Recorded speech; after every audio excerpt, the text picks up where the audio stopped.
Hi, Ryan. How are you? I'm good. How are you, Sue? Good, thanks. Today, I would just like to ask you a couple of questions and interview you about your experience working with the team and how we got to the closing table and everything like that in the middle of this whole COVID thing. So, first of all, what made you contact our team? Yeah, it's a good question. I think it all started, usually we've bought and sold a few different houses, but on this one, we really wanted to, meet a lot of different agents in the market. So we met, I think, 3 or 4 agents, and you were actually the last agent that we met with. And your strategy was actually totally different than everybody else's. So everybody's strategy was similar, everybody we met with, and you were the last person we met with who had a totally different point of view on how to sell our house. With the 2 biggest things I think that we really valued was one, it was just a totally different perspective, putting like the team part aside. And it was a lot about how you present the house. It was much more forward facing, like the staging and the presentation and the pictures and how everything looks. I thought was a really interesting thing versus like small things that needed to be painted in the basement, small things like that. So it was just a really interesting perspective on how to present the house in an effective way, but still doing it within the budget that we had set. So we really appreciated that as a perspective. And then I think when we met, like how big your team was and how each person really had like this individual role within that team, I thought that was so impressive. Like you had the kind of someone who was handling the top of sales, which you sat on top of. You had Chris, who really was like incredibly smart throughout the whole contract period. You had other team members that helped with inspections. At each kind of critical moment of the process, there was someone who kind of was an expert in that space that walked us through that process.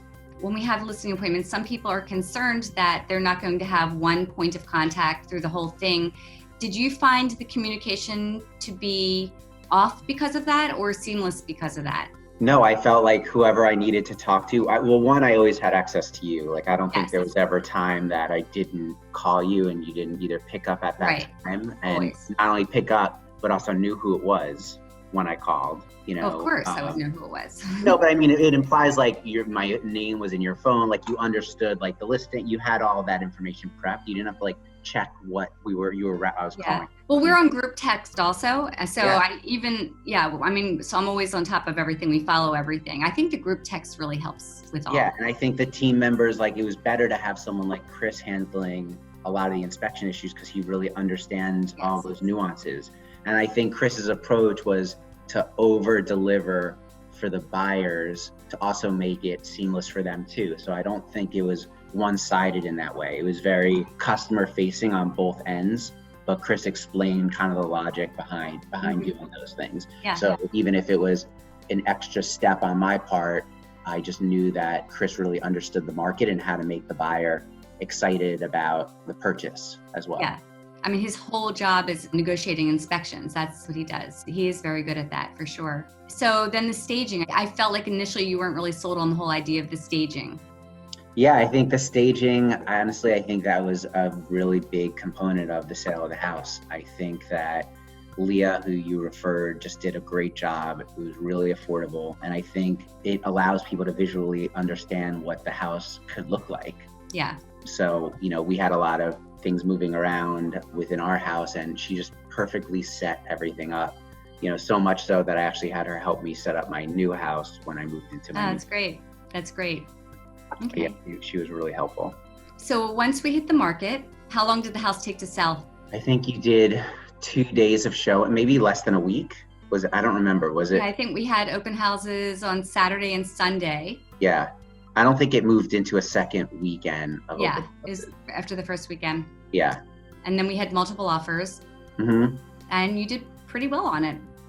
Yeah, I mean, I think that they were all really competitive offers, but I think really understanding who the buyers are, how serious they are about, I think there's more than price sometimes, there's a lot of other factors that go into it, and understanding that they're serious and they're really interested and they care about the house, they understand the community. I think there's all those other components that you guys were thoughtful about outside of price as well. Yeah, exactly. You have to weigh everything. It's important. And then we tweaked the offers at the end. So now you have your inspection and COVID then hits. So you kind of got in under the wire with that, which was good. But the towns at that point didn't really have their act together in terms of how they were going to handle the COs. And so can you talk about that experience? I don't know. Yeah, I think that your team had a relationship with the permitting office, which was really helpful. There was a lot of confusion about that was kind of early on in the process, how much space and how close you get to people, all of these other factors. But I think that you guys were totally reachable and problem solved at every turn. And I think that that's the thing, right? Like, I think there's going to always continue to be challenges during this time. Like, I know I have my own challenges at work. Sure. I oversee the live division at a very big company, but I think it's all about problem solving is kind of a component from a team. Yeah, exactly. And then before closing, I know the whole thing right now is we just want to make sure everybody just gets to the closing table because people can lose jobs. And so we really just want to make sure that we're getting to the closing table as soon as possible. So talk about that experience with Chris and making sure that we got to the closing table. Yeah, I mean, honestly, we did power of attorney to our lawyer, and between the lawyer and Chris, really, they handled everything. And he, basically hand delivered everything after closing. So there was minimal things that I had to do besides reviewing paperwork and remotely signing it. I think he ran over to the house to make sure everything was out ahead of time too. Yeah, I think there was just some final things, just making sure the house really presented well. I spent a good amount of money making sure the house was properly cleaned, just making it where we cared about the buyer's experience as well. Yeah, we really wanted, we felt it was really important that everybody walked away feeling good about the process. Yeah, and that's the whole idea. I mean, too often I think a lot of agents will just sort of have the buyer versus the seller kind of mentality. And I think creating a win-win experience is just so important in this. Yeah, I think so too. Yeah, and then everybody walks away feeling good about the transaction. Yeah. One of the things that really resonated with me and why I wanted to have this conversation with you was when you called me after closing and you said to me, "You saved my life." You have no idea how touching that was to me because we work so hard to do a good job for our clients. Just hearing that kind of appreciation, it really meant a lot to me, just so you know, and Chris too. Yeah, I mean, listen, I think that I run a team too, and it's hard to be a leader too in this time. And I think that there's a lot of people who do great work during very challenging times. And I think those people should be told that they do a good job. And I think you guys start to finish, navigated a very difficult situation. Thank you. Is there anything else you want to add or? No, I just think that, I don't think people should say that it's not a challenging time. I just think it comes down to who are the people that can problem solve. Right. And who are the people that I think the hardest part sometimes during a time like now, you have to show up and put the work in, right? Yeah.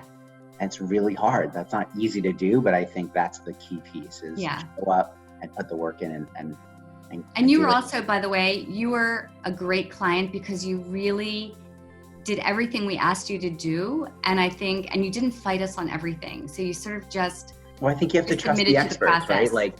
I think if you hired me to put on a concert, you just wouldn't know how to do that. So I think from selling a house, I don't ever want to pretend I understand. You have a whole career of doing that. So I think when I hire someone or trust someone, it's really, I'm all in on those pieces. Yeah, and I do appreciate that. We really appreciated that as well. And it worked out great for you too. So, which it usually does when people listen. So it's good.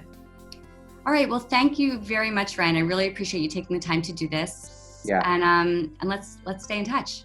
Sounds great. Okay. All right. Thank you. All right. Take care. Bye-bye.